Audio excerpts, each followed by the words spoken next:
Live from the Spill Studios, located behind a liquor store off the I-35 interchange, and before a live studio audience. Oh, yeah. It's time once again for a couple of cold ones with Corey and Carla. Well, these motherfuckers are tired, too. You know what I mean? Normally we say before a live studio audience, people are like, yay! And people just like, fuck it. They're like, oh, for fuck's sake. Man, the Spill party for 2009, oh, now they want to step in. Look at you motherfuckers.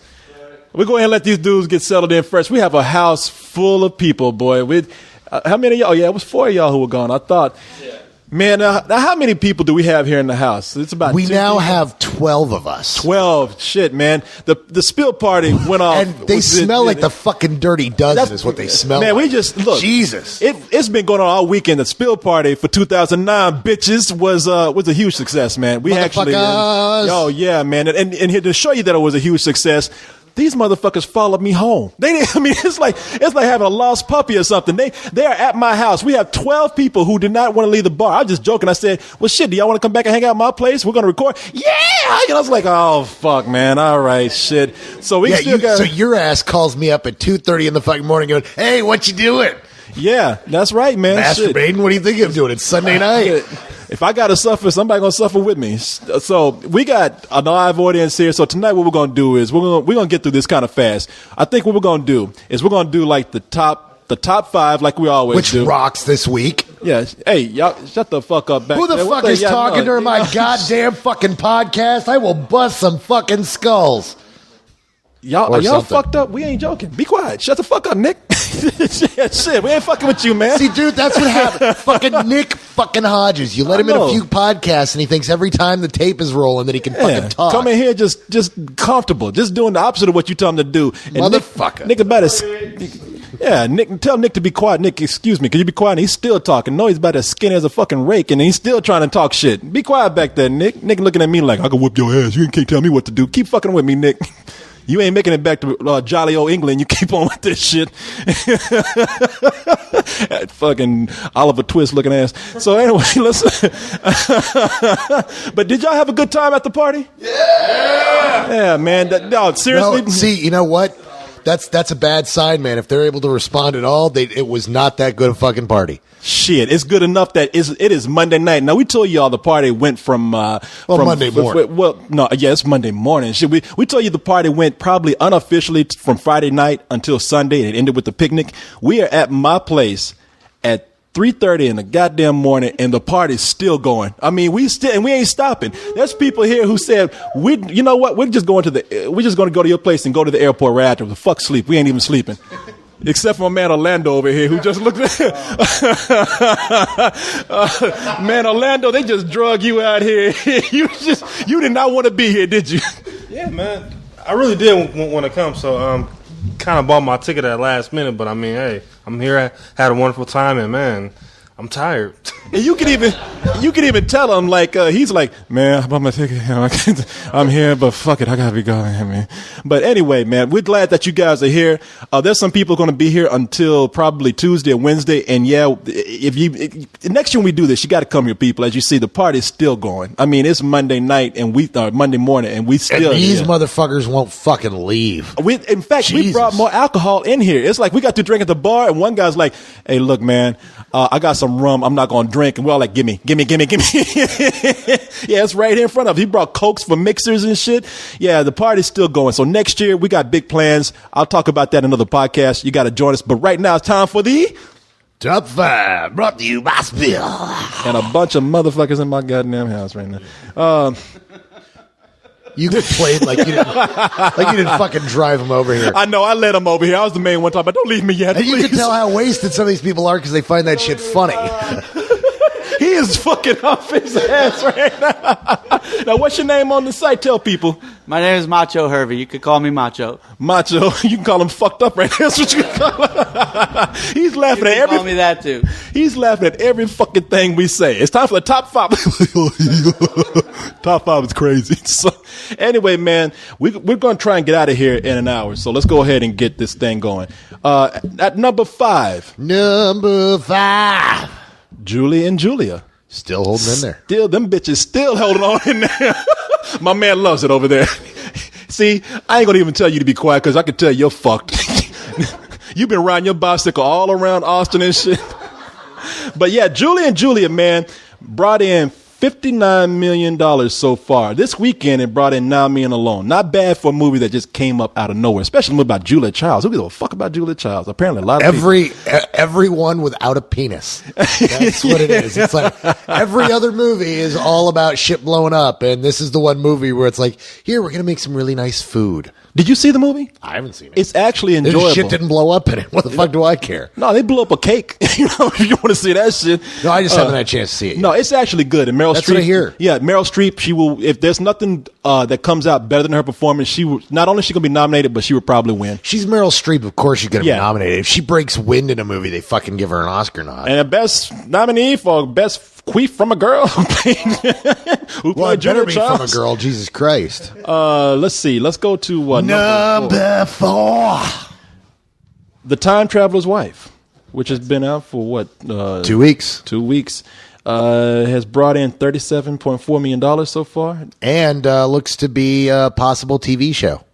It does look like some Lifetime shit. No. They're you're talking about they're going to make it a TV show? They're looking at making it into a TV show, based on the book that this was based on. Did you even know this movie was coming out?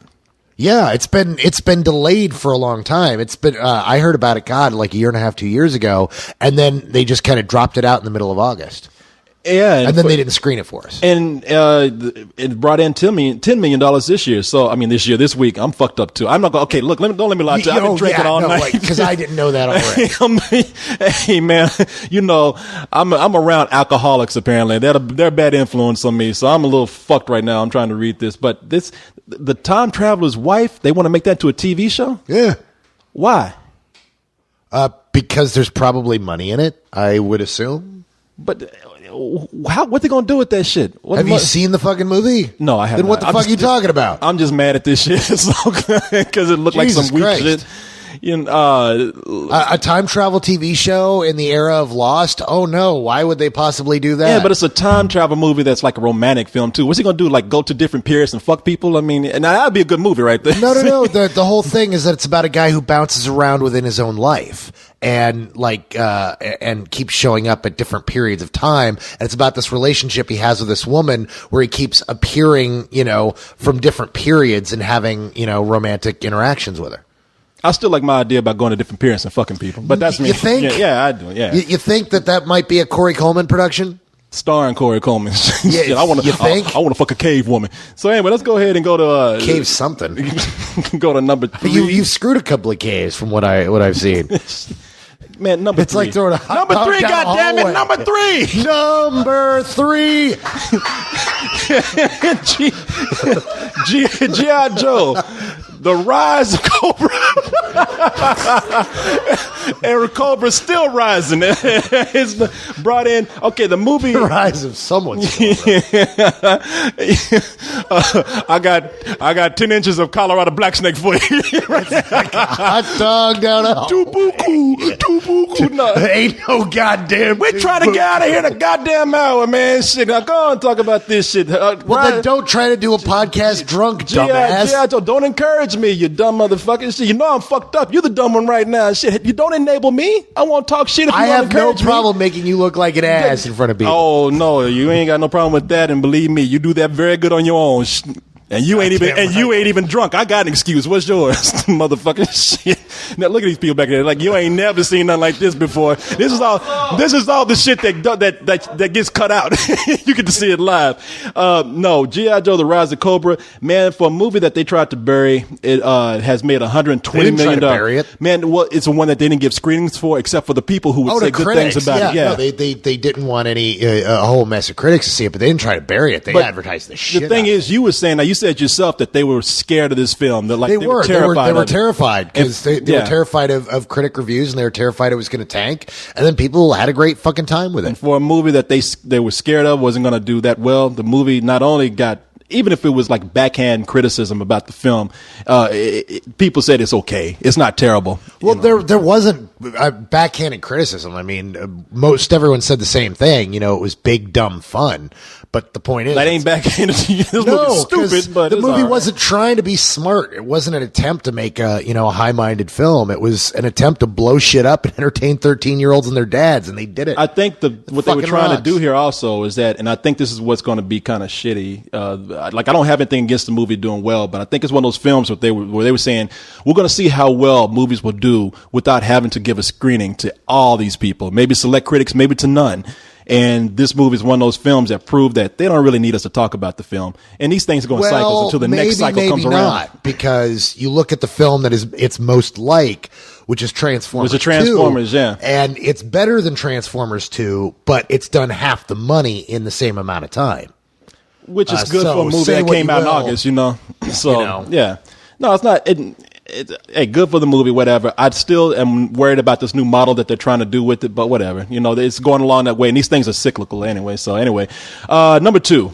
Now, Talk about a movie that's kind of a sleeper hit here, District 9.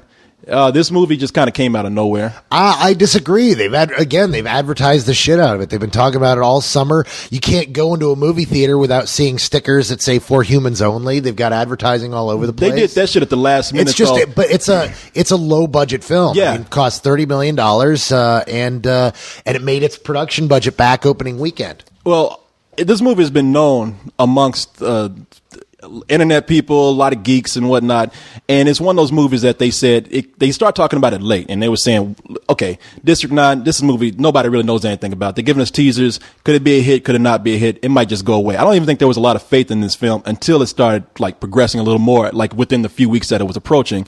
Well, and whether you disagree or not, I mean, I'm happy to see the movie do well because I think this is probably my favorite movie this summer. Great fucking movie. Yeah. Now, it had a big drop this week. It dropped about 60%, but that's to be expected. It dropped 50%, 49.4. I'm looking at the drop right here. It dropped 49. It's pretty much 50%. It had a 50%. No. That's from one day to the next, not the next. That's not weekend to weekend. It had about a 60% drop from what I read.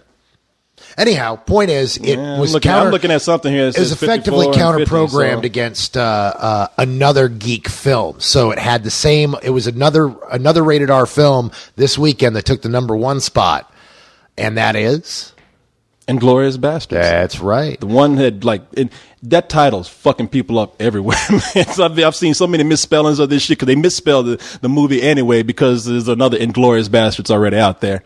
But this is what, $43 million this weekend?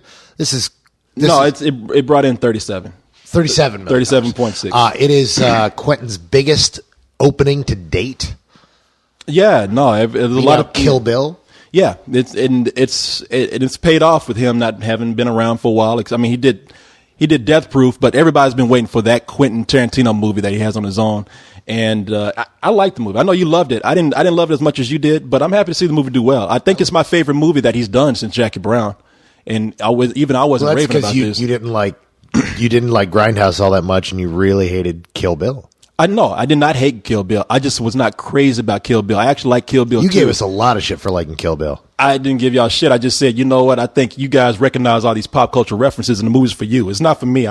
That movie was a mishmash to me. But I like Kill Bill too. And yes, I hated Death Proof. I hated Death Proof with a passion, except for the car chase. But I like this movie. And you know what's funny is we told people, hey, I give this movie a matinee, which means it's good. And people it either went two ways. People are like, wow, you really hate Quentin Tarantino, do you? And all his movies. Or people are saying, okay, the movie's bad. You said it's bad. I'm not going to go see it. Did you not give Twilight a matinee?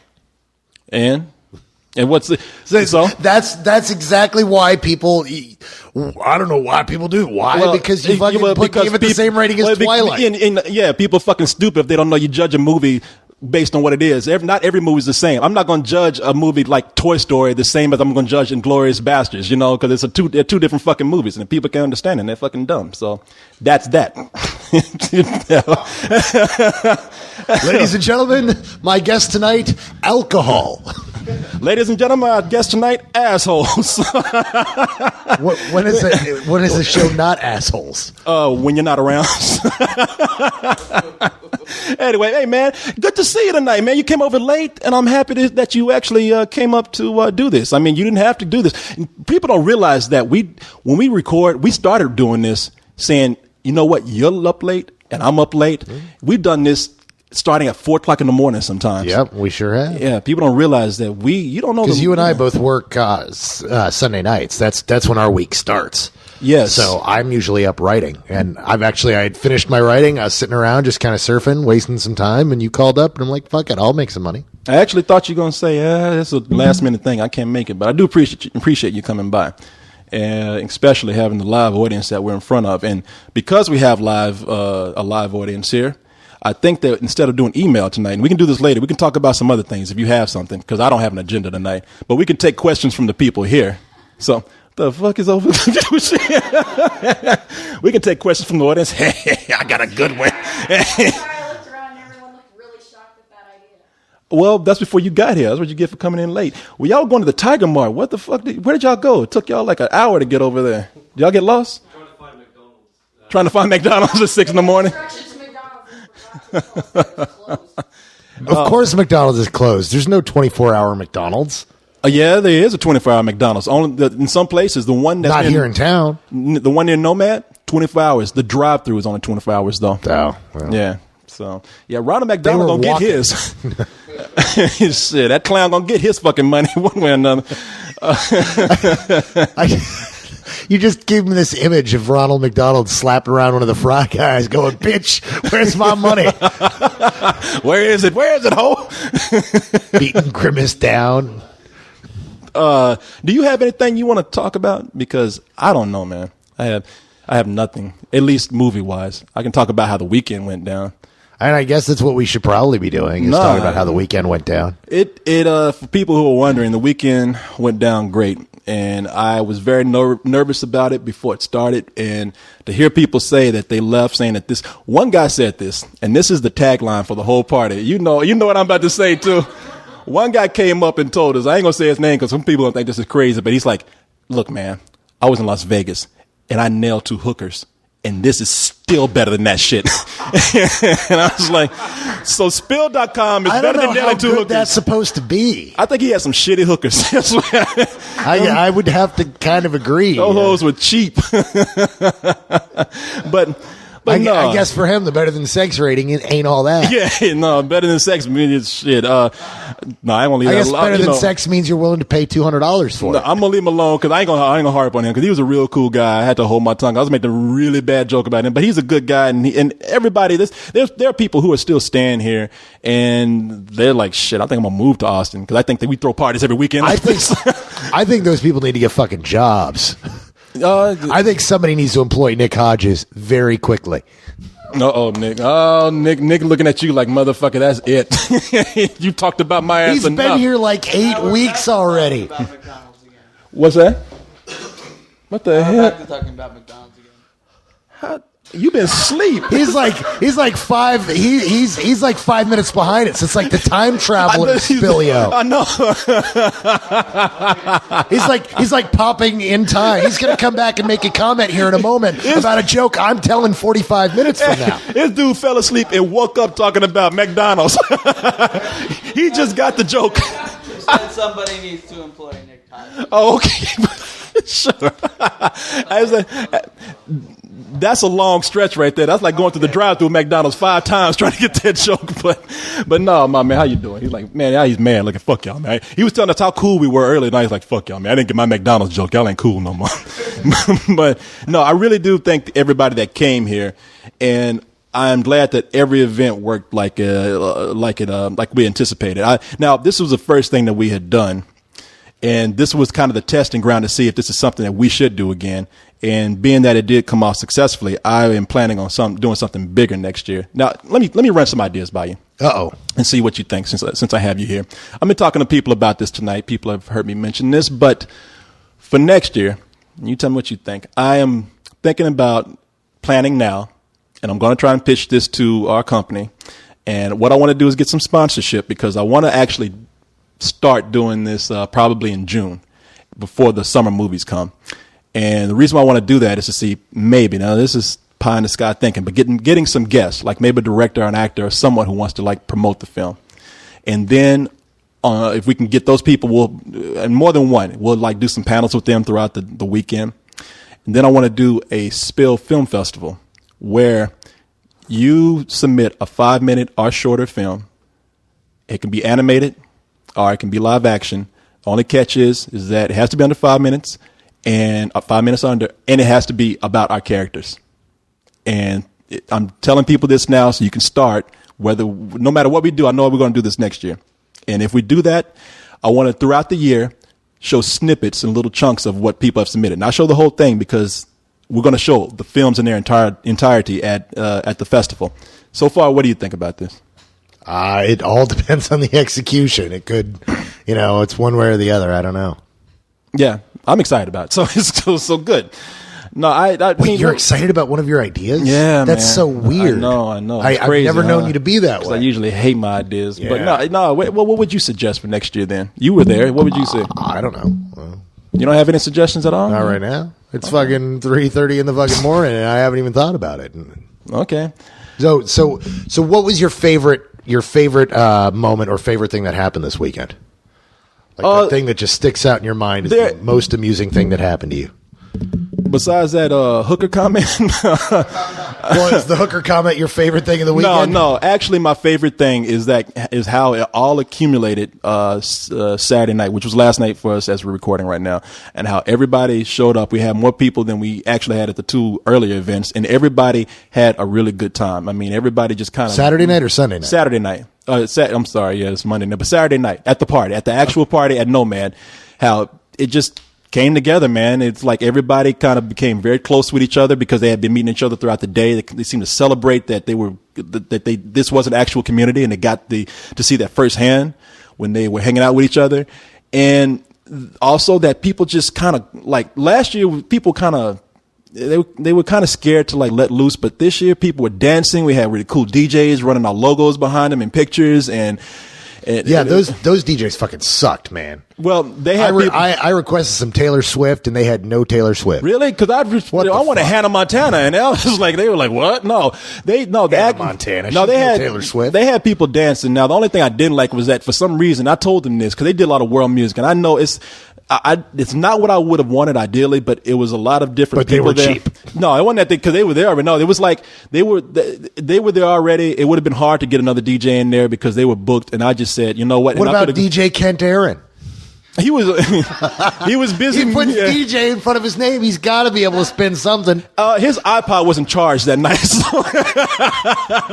But no, those guys, what I liked about them is that they actually got people dancing, and it was kind of music that was generic enough to, when I say generic, it was universal enough for people to do that. But you know something?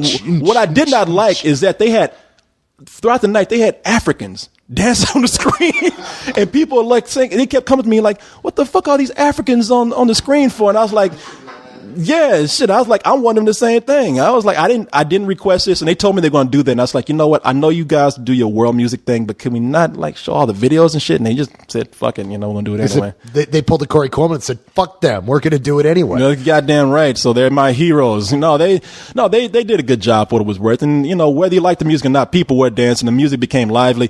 And here's the other part that I like. I like that people came out on Sunday, which was technically yesterday, for the picnic. We had about 50 people show up for the picnic. And that is where everybody just truly bonded. I mean, people got together and they remembered the good time they had throughout the day on Saturday. And they just seemed to really connect, man. And it was really flattering to see all these people come out there and show their appreciation for what we had done. And to really know that we did not do this to feed our egos or to just have people come out and appreciate us, but to really make this for them. And, I quietly, and I'm not even joking, man, when I saw these people doing that, I quietly went off and got choked up. I was like, wow, this is really moving for me. And to know that we've done this so well that people were willing to fly out from other countries and cities to see this. So I really think this thing went off. I question their sanity. Yeah, well, that too. But if it didn't go off very well, I would have been questioning them more. But being that they came off pretty good, I was like, wow, this has been one of the highlights of my year, if not the highlight. And I can't wait to do it next year. So, strip club was pretty fun last night too. Boy, I haven't heard any stories from that yet. Renegade bought a lap dance for me. Now I hate strip clubs. I do not like lap dances. And I've had 2 lap dances in my life. One from years ago for my birthday, in which I told the girl, "You don't have to do this," and she was like, "Well, I'll stay here to look like I'm doing something." And thank you for not being. Yeah, creepy. well, I can understand. I mean, these girls are mostly college age, and that's just not your thing. Yeah, no, they usually. Like, you need to go to a cougar strip club where there's like 50-year-old women popping out of their bras. You need to go to a new joke club. I mean, shit. This is a new joke club for men. God damn. Yeah. But no, I don't like. It makes me uncomfortable, and it's for a very selfish reason. It's like if a girl's topless and she's down to her thong and she's grinding on me, we fucking, and I'm not paying $20 for it. And so last night when Renegade got me the lap dance, I was like, fuck it, whatever. I'm having a good time.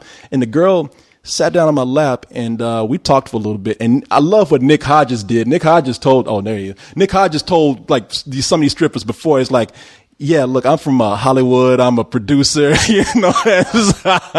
and this girl came over and she's like, "So I hear that you with this crew here." I'm like, "What crew?" She's like, "You're from Hollywood. You're an actor." And I was like, "All right, you know what? Cut the bullshit, okay?" I was like, Did you Charlie Bravo Nick Hodges? No. What? How? We're in a strip club. What the fuck? The girls gonna go anywhere they see a 20 in somebody's hand. Shit, Charlie. What? You've never gotten play from a strip club? You know what? I've dated strippers, but not that I got dates from them from the club. And I've dated one waitress. Really? Yeah, you don't believe this? Oh man! And I actually dated one girl who was a waitress at a strip club, and it only worked one time where I was like not paying attention to the girl. She came up and she's like, "So you're not into the girls?" I'm like, "No, I'm just not in a strip club." She's like, "Hey, we should talk sometime," and then we end up like talking and I've picked up a girl from a fucking strip club. Oh, lordy dog! Great for you. I mean, no, I haven't. What am I supposed to tell you? I haven't done that. So, but how did you do it? So, you know what? That's a good thing. Tell the people how you picked up a stripper from the strip club, because it hardly happens for anybody. I mean, now when I say I can't even tell you, because it was not hard. Okay, and what gay club was this at? No, man. There are look, gay strip clubs. I know, man. Don't act like you ain't been. No, really. Don't act like my joke don't make no sense. No, really. Fuck you. No, because I want to know, man. You picked up a stripper from a strip club. What did you do? Did you just fucking talk to her? I don't fucking know. Okay, shit. A lot of good that does everybody because they do a lot of talking. They don't get shit.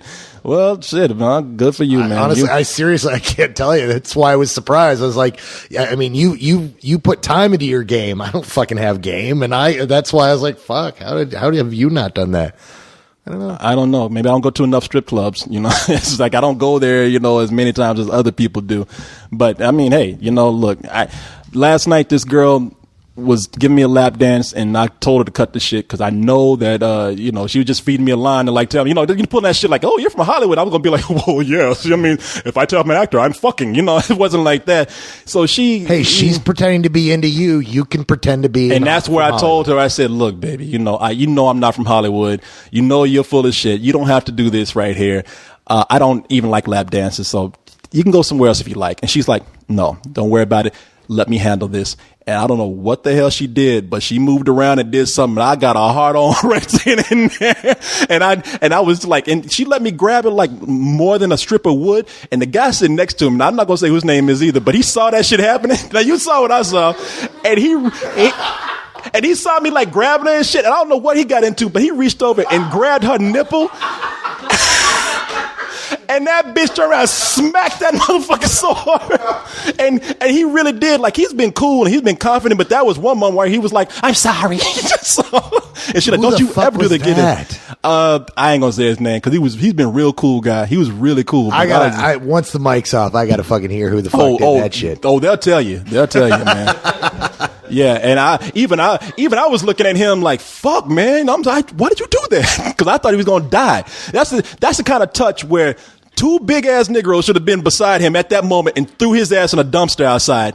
And I thought he was gonna grab me with him, and I was just like, "Shit!" Now he's gonna get us kicked out. But no, it worked out fine, and she was real cool, and I was just like, I ain't changing the Leon or nothing, but I was like, God damn, that lap dances. Maybe they're not what I think they are. You know, yeah. That's what I love about Leon, man. He is the coolest fucking cat, and he walks through the door of a strip club, and he fucking becomes like King Pimp. Oh, and people, is he lying? No. Yeah, he just becomes just sheathed in this whole new layer of cool. Oh yeah, it's just like, what the fuck? Oh yeah. No, I found out that that? Oh, yeah, he changes, man. Dude, it's the first time we went, you know, it was me, him, and Cyrus was all broken up about, having broken up with a girl, and we all go to a strip club together. It's like, look, man, we gotta get him some titty. And we all sit down, and all of a sudden, just Leon transforms, and it's like, what the fuck is this? And we're like, we've never seen this side of him. He's different. And he's got like 2 women at a time, and he's just throwing around 20s like it's nobody's business. Oh, he's like, I'll be back. Where are you going? Get more 20s. Yeah. It's like, what the fuck is going on here? And but it's a thing of beauty. And when he disappears, it's not like, I'll be back. I mean, it's like he'll be back in 3 hours. You know, it's like they told me when I came in, people were just kind of like, Corey, you're right.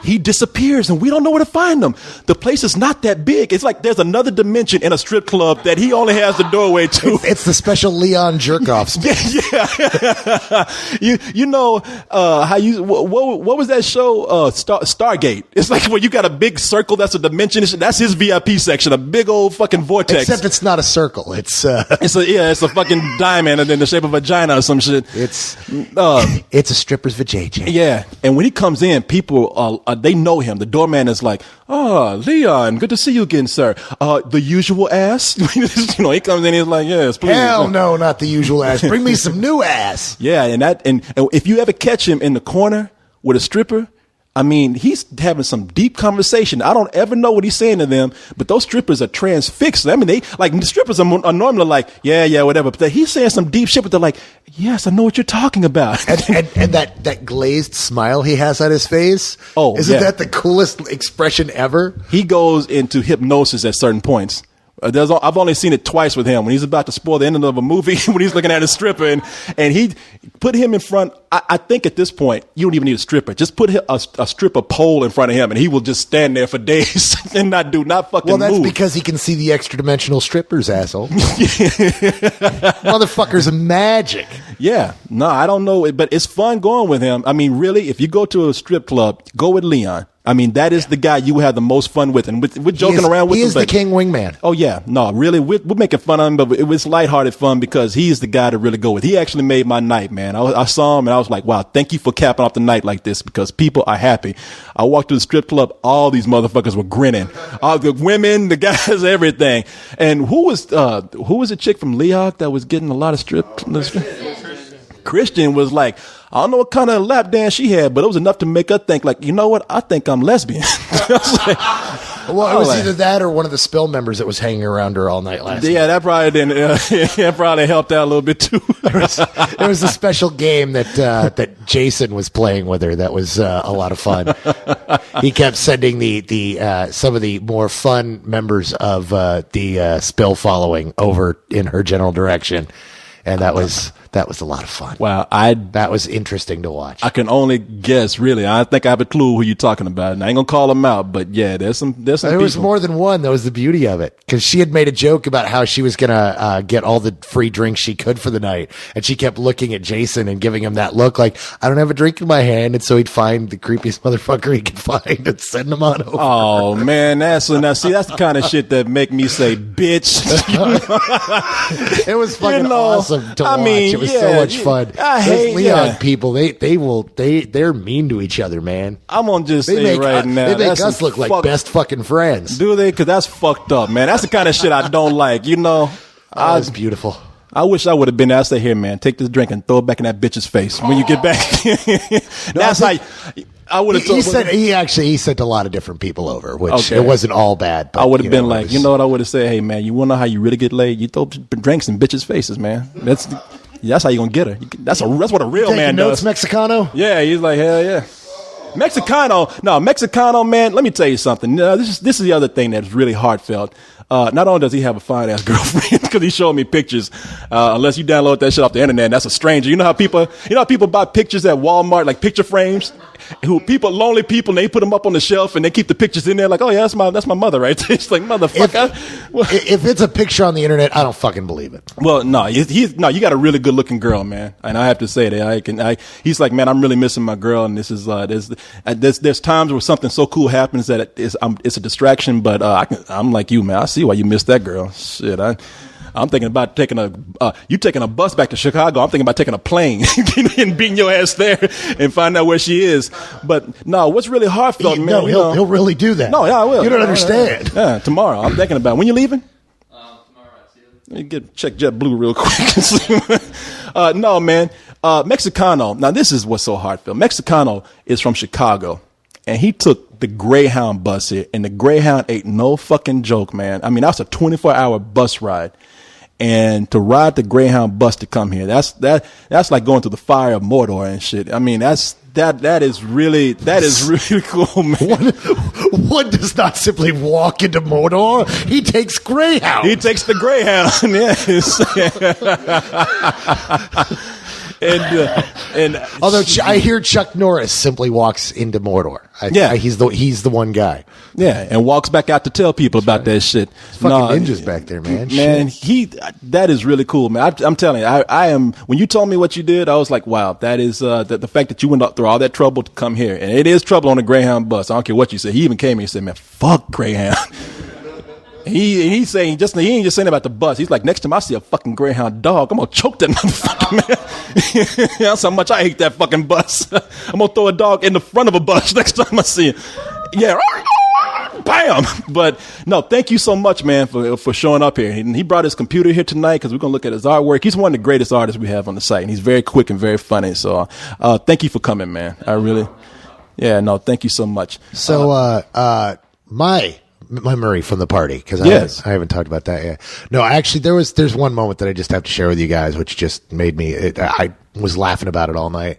I was talking to a couple of the Spilios. It's I believe it was the guys from Midland. There's a group of guys who came in from Midland, Texas. Oh yeah, and we were just talking. We're shooting the shit, and we get around to talking, and I'm like, so you guys gonna try to hook up or anything tonight? And they're like, man, it's real slim pickings here tonight. I'm like, what are you talking about? There's women all over the place.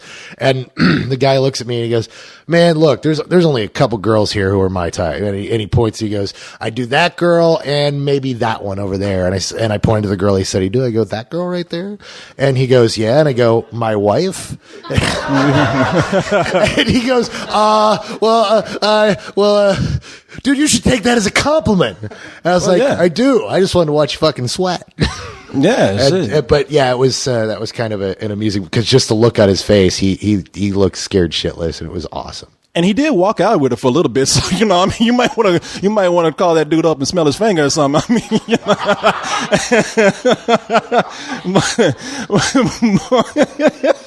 but man, no, that's cool, man. That's your greatest memory out of all the shit that happened. That's it. Well, no, that was the funniest thing that happened last night. No, there were a lot of really cool fucking people there last night. So and we got to watch Fish score some points with a girl, and really, yeah, Little Fish, huh? Yeah. Nice. Good for him, man. Little Jason Fisher. Yeah, little Jason Fisher. And then of course there was that really cool drawing that everybody was drawing on. Did you see that thing? Yes, the jam drawing that where everybody even drew some stuff. No, I know. I saw that. I saw yours. You drew a dick with your goatee and hat on it. No. I just drew a dick. Because I was like, they're like, draw whatever, and I'm like, all right, here you go. And then Fish came by, and he's like, who drew the dick? And they're like, Carlisle. Well, shit, it's got to have glasses and goatee then. And sure enough, he drew it up to look like me. And then somebody drew an octopus from that. It was like, so you are the dick tentacle of an octopus now. Knock the fuck off. Yeah. That's imagination. Yes, it is. And Nate was the one that brought that, and he laid that down. Nate is it was one of the members on the site who's a brilliant artist, man. I mean, really brilliant. And I'm amazed that he says, yeah, I do Photoshop stuff to like erase things in the background. I was like, you draw and that's your living, you erase things. I mean, what's the fucking irony in that? I mean, the guy he could work for he could do an image graphic novel and they would accept it today if he had a strong story enough with it because his imagery is great. And he brought there and he's cool about it. He's like, I'm not going to just show off my stuff here. I'm hardly going to even draw on this. This is for everybody else to do. And what he's going to do is he's going to take that and make high resolution images of them and put them on the site. Cause he did another one at the picnic today. So, but when I saw that dick, that's the first thing I saw. And I started laughing. I was like, and the thing is, I just saw a dick, not the whole goatee and mustache. I just like, that's Carl Albert. But no, it was good, man. It was too PG, man. I mean, I look at that thing, it's like, this doesn't belong on Spill. Spill is not a rated PG website. Nah, man, it was like a Care Bear short of being on a kitty room wall. Yeah, and then when it needed some penis. And it's like when you do that, it needed a big old cock. Yeah, and after you drew that, it shit just got nasty. Like somebody drew the ejaculation from the penis and all. Oh, that was shit. Yeah, I was like, God damn, man, look at this shit here. Look at this bullshit. Except that it was like your real ejaculation. It wasn't a drawing. I'm like, why is this shit stuck to the table right now? Because I'm serious about my art, motherfucker. Yeah, it's like you put your penis in match with the penis on there and like jerked off and it was like, explosion. What's that? It was actual size. Actual size, yeah. That's right. Fully erect, too. Took some work. I know. Trying to find that shit. He traced it, yeah, he did a dotted line and shit. And trying to find that shit was like trying to find Waldo and shit. Except I found Waldo before I found his dick on it. But nah, man, it's, I don't want to belabor the point here because we still have a couple of more podcasts where we're probably going to talk about this. I know co-hosts and I'm going about this for a long time. And, really? You're going to go on about something for a long time? For hours. Like for 3 fucking hours? No, for 3 days. We're going to have a podcast palooza of our own. Jesus is going to die. You're going to do the podcast, and he's going to wake up and come out of the cave before you're done with the podcast. And he's going to look at us and be like, fucking long and he's going to say, fuck, man, y'all still recording? He's going to hang himself on a cross after saying how long we're recording. Fuck, I can't take this shit no more. But nah, man, we're going to talk about this some more. But while I have everybody sitting in this hot-ass room here, man, and then you get to see how the recording's being done. I just want to see how ghetto this shit really exactly is. Y'all thought this shit was like we were in a recording studio, like like Tupac and shit. It's like one computer right here and a couple of cheap ass microphones. You too can make a podcast.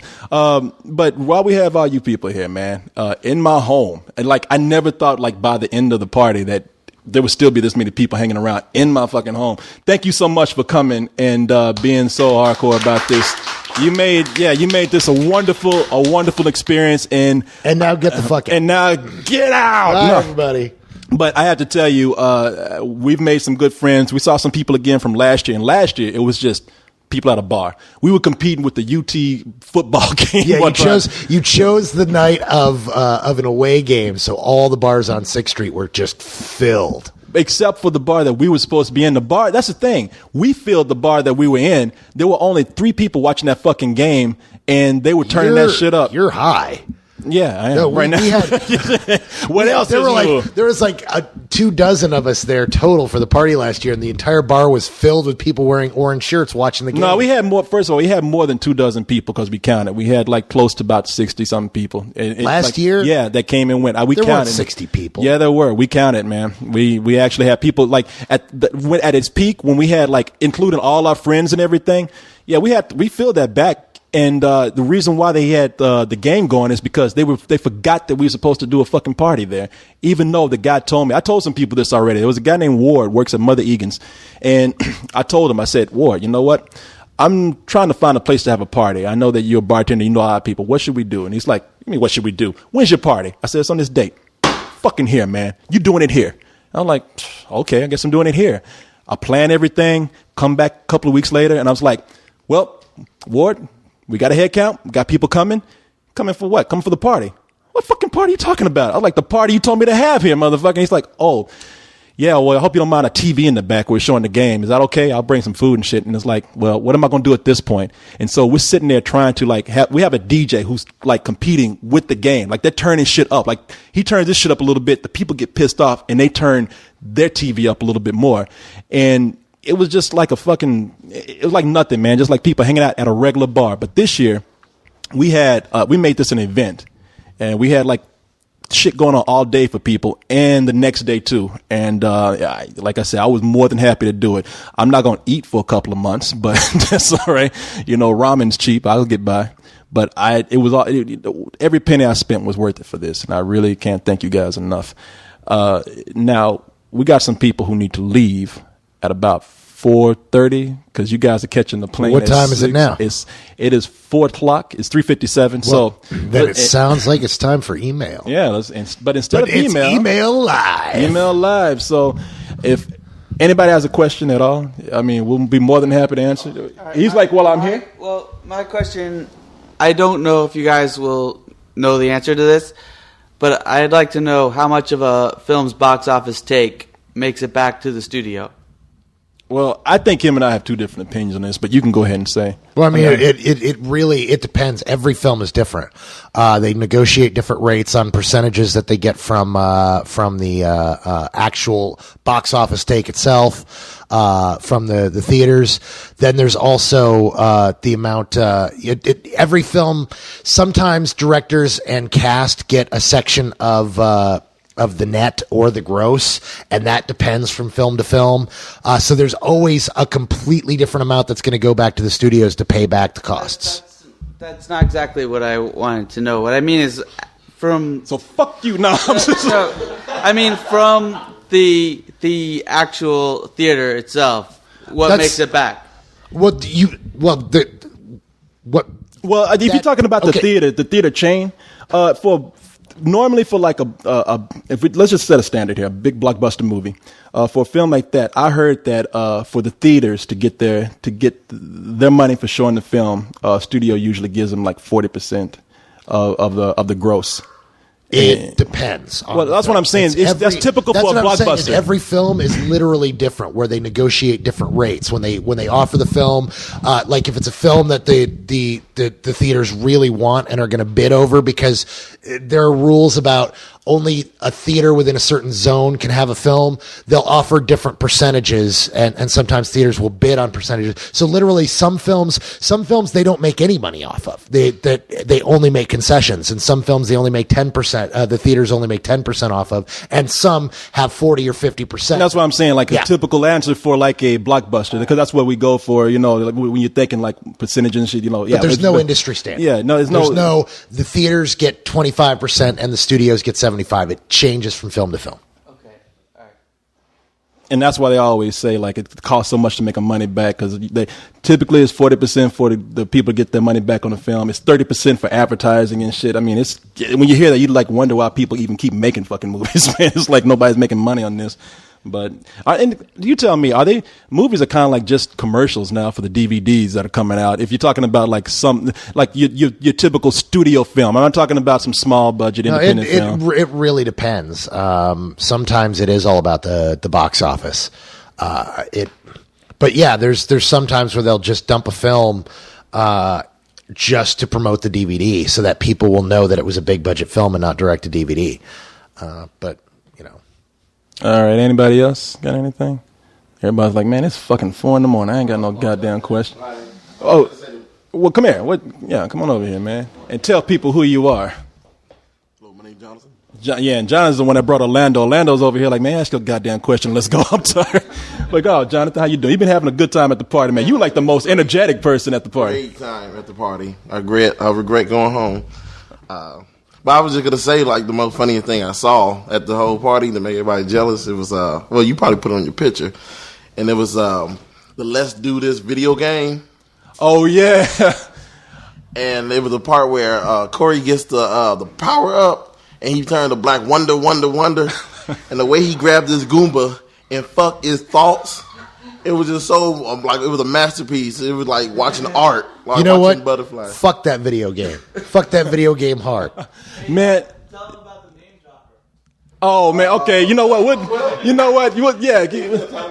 Okay. First of all, what my man Jonathan is talking about, and we'll put it up on the page, is and this is what made me think we should have like a Spill Film Festival, because we just have too many talented people. A guy made a video game for Let's Do This, and it has co-hosts are not trying to stop the spoiler. and it's mocked up to be like Super Mario Brothers. So we're scrolling across the screen. Leon's Super Mario in it. Brothers. Cyrus is in it. Corey's in it. Co-host is in it. Who's not fucking in it? You are. I'm not in it. You were General Akbar. You had on a disguise. The part where he comes up and says it's a trap. Admiral Akbar. Admiral Akbar. You Admiral him. Akbar pops up and goes, "It's a trap."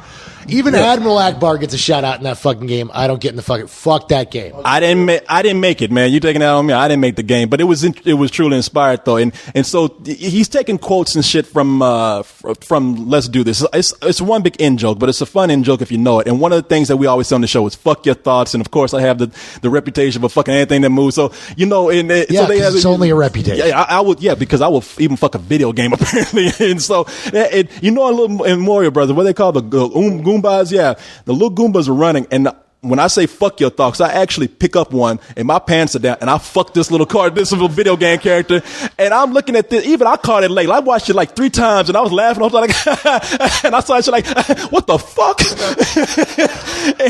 and that is the best moment in the game. Yeah, no, it's great. It's truly inspired, man. Fuck that game, seriously. Well, maybe. Hey, but you know what? He said that he's making a sequel. I'm sure that you're going to have something in there. Now, these guys came up with some funny shit. Now, you want to know what you included on? Okay, the name dropper. Yes, have you heard about the name dropper? I'm like, yeah, that's a Carlisle joke. Oh, yes, it is. So we got that's an old Carlisle. You did a comic strip of that like 5 years ago. I did. Yeah. Damn, you name dropping motherfucker. You've been doing this shit for a long time. I know a lot of names. I guess so. And you dropped those motherfuckers too. Shit. No, I slammed that shit right down on the table. I know, like dominoes. Shit. Eli Rowe. Bam. But so we. Bam. Spend a night on 6th Street drunk with Shia LaBeouf. Bam. But we are talking about making a short of the Black Wonder, and his challenge is to go out and stop the spoiler. And we're characters who don't know that these are our secret identities. Like, these are the characters we are. And the thing that we're going to do is Cyrus is the guy that works at the bar. He's like Q from James Bond, like Huggy Bear with all the information. So you go to the bar and he's telling everybody the spoilers on the run. Okay, is he Q or is he Huggy Bear? He's a combination of both. Completely different individuals. He's Huggy Bear with weapons and Huggy Bear secret is fucking cool. Q is some stuffy British guy, and nobody likes the Brits. There's no reason why you can't bring them together, man. There he is. Yeah, you get a lot of ladies while you were here, Nick. It's a dry well. Yeah, because Corey's fucking fucked it dry. That's why it's a dry well. Ha ha. But no, so we want to make this thing where we're these heroes doing this, and of course at the end, like after I defeat the spoilers, like my next foe is the name dropper, and you drop names like you throw Chinese stars. It's like when you say somebody's name and you talk about I've hung out with Quentin Tarantino, you stab somebody with that shit. So yeah, it's gonna be fun, man. We're gonna have a good time doing that. But all right, we're getting close. Tell you what, we'll answer a couple of more questions. Anybody else got anything at all? They're like, I know people like, we just want to get the fuck out. Yeah. Who fucking said that? Who is getting their balls stomped into the fucking floor asking a goddamn Dark Knight question on a Coco? That's why we have the long rambling let's do this. You do not ask those fucking questions in this dojo, motherfucker. You know what? You guys might as well get your plane right now because we're going to be here for another 2 hours. God damn. No, we're not. We're going to be Dark Knight. We're about to be done, man. We're going to do one more question here that we'll read, and then we'll be done because I'm going to hang out in the pool and drink some champagne. It's fucking hot in here. Oh.